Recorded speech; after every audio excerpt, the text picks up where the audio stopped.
আপনারা কীরকম মানুষদের প্রেমে মগ্ন হয়ে আছে জানেন? পাস্ট, প্রথমত বলব পাস্ট প্রেম, এগুলো সাধারণত কার্মিকই বলা হয়। আর আপনারা করছেন কি? আপনারা বলছেন আমরা এদেরকে ভুলতে পারছি না। কি করে ভুলবো? এদেরকে ভুলতে গেলে প্রথমত না বলা শিখতে হবে। নো, এক কথায় নো বলুন।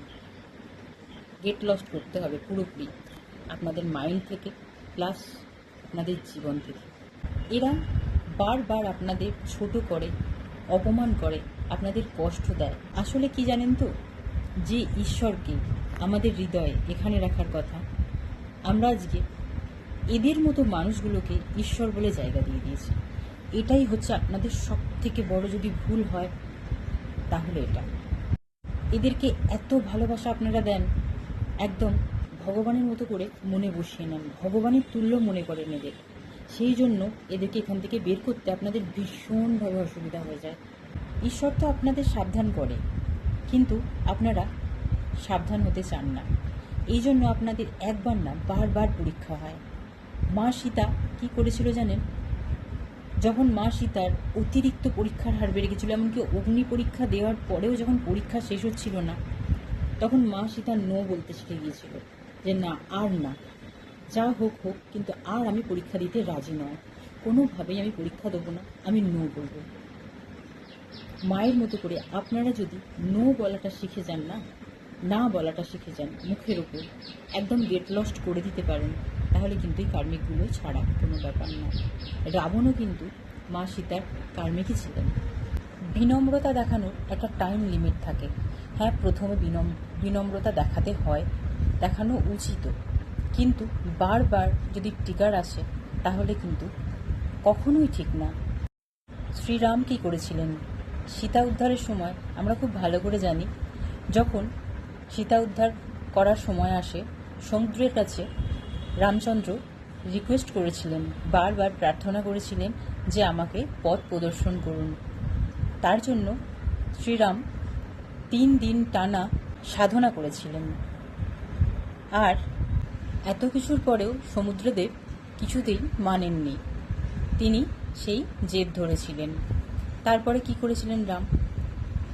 তারপরে রাম অস্ত্র উঠিয়েছিলেন, কারণ বিনম্রতা একটা সময় পর্যন্ত ঠিক আছে। যখন বারবার আপনাদের সাথে এরকম হয়, আপনারা কি করেন? বারবার সেই পাস্টেই ফিরে যান আর অপমানিত হতে থাকেন। আর কিছু মানুষের তো এরকম একটা ভাব থাকে যে আমার সাথে এরকম করেছে, আমাকে ভুলে গেছে বা আমাকে ছেড়ে দিয়েছে, আমি বদলা নেব। এই বদলা ভাব থাকলে না, কখনোই আপনারা বেরোতে পারবেন না। কার্মিকই হয়। কার্মিককে ক্ষমা করুন, এদের যেতে দিন, এদের মুখ পর্যন্ত দেখা উচিত না। কিন্তু আপনারা সেই বারবার কার্মিকের দরজায় ফিরে যান। আর কি হন? আপনারাই ছোট হন। যতক্ষণ না আমার মতো করে আপনারা তৈরি হতে পারছেন, ততক্ষণ আমি শুধু ঈশ্বরে আছি, আমি ঈশ্বরে থাকি। আর ঈশ্বরকে নিয়ে আজ আমি এত ভিড়ে থাকি না, এত মানুষের ভিড় আমার পছন্দ না। আমি একা থাকতে ভালোবাসি, আমি ভালোবাসার কিছু মানুষকে ভালোবাসি, আমি এই নিয়ে ভালোবাসি,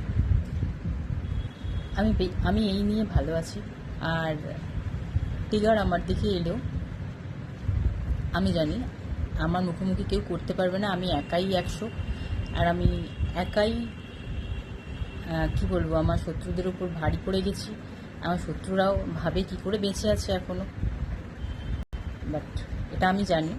আর এত কিছু ডিটেলস আমি এখন বলতে পারবো না, তো আমি বলবো আপনারাও মা দুর্গার মতো হন, মা সীতার মতো হন। পালিয়ে যাবেন না লড়াই থেকে, মুখোমুখি করুন, অবশ্যই মুখোমুখি করুন।